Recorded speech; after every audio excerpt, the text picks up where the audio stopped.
One of the most frustrating situations in any multiplayer game is losing a game because of a teammate's actions completely outside of your control. A jailer Xing a confirmed town investigative, a coven member not targeting a player you need to hit for your win condition. I'll be the first to admit, I tilt really easily when this happens. It can feel really powerless to watch a game collapse in front of you when its cause wasn't your fault. So, how do we intervene before it gets to that point? And if we can't, how do we pick up the pieces of the game after it's already gone south? Here's how to deal with bad teammates. First, let's figure out what a quote-unquote bad teammate even is. There are three types: confused players, AFK players, and game throwers. Confused players make up the vast majority of what most people would call bad teammates. These are players who might not be as experienced playing Town of Salem, or players that have a misunderstanding of a role interaction or missed a key piece of information in chat. We've all been this player before at some point. The good news is that these people can be reasoned with because they're not messing up the game on purpose. I get that the chat moves quickly sometimes, but explain briefly the reasoning behind why they should or shouldn't do something. Don't vote today, it's even numbers between Coven and Town. Prosecute 9 because they didn't vote the Voodoo Master. Stay on 13 because they were poisoned earlier. You can also correct errors in judgment or remind them of things established earlier in the game. It's important to do this as soon as you see them going down that path.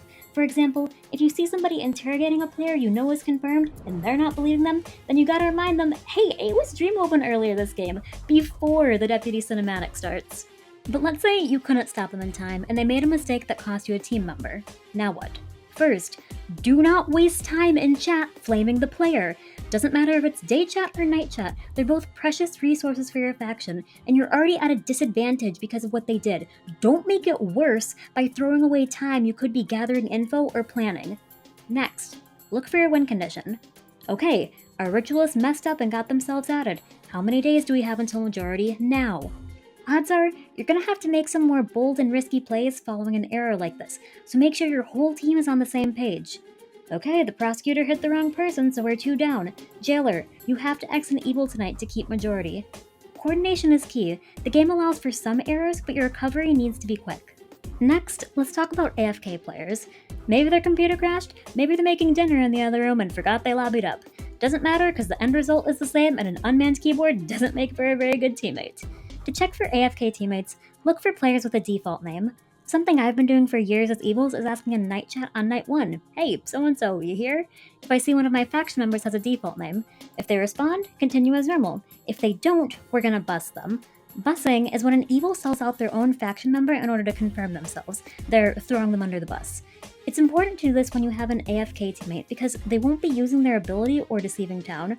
While much less valuable than if they were present, bussing them will allow you to get something out of their presence as opposed to it being a complete wash when Town finds them.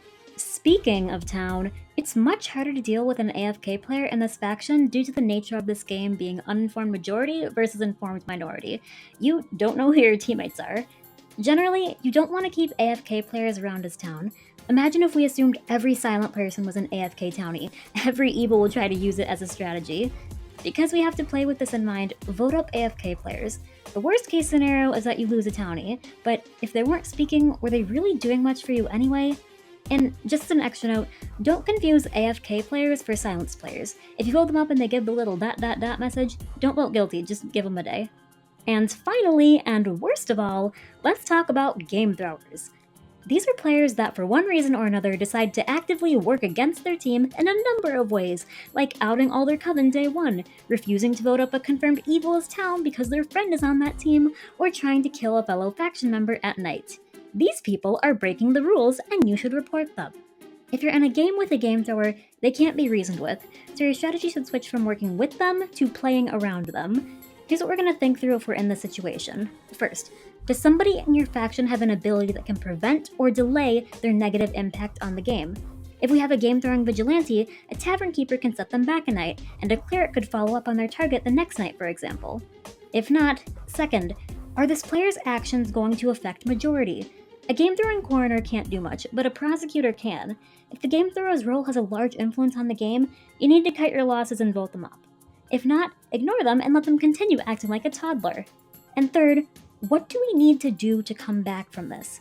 If a game thrower outed you as Coven, it's time to start lying. Say you witched 13 and they're arsonist, so Town needs to get them first. If a game-throwing crusader is refusing to be on the jailer, maybe you, as town, should fake claim town protective to give the jailer more time to live and evils the illusion that they have more protection.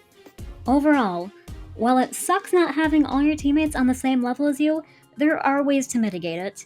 And with Town of Salem 2 now being free to play, we've seen an influx of new, confused players. Remember to be kind, guys. We were all in their shoes once.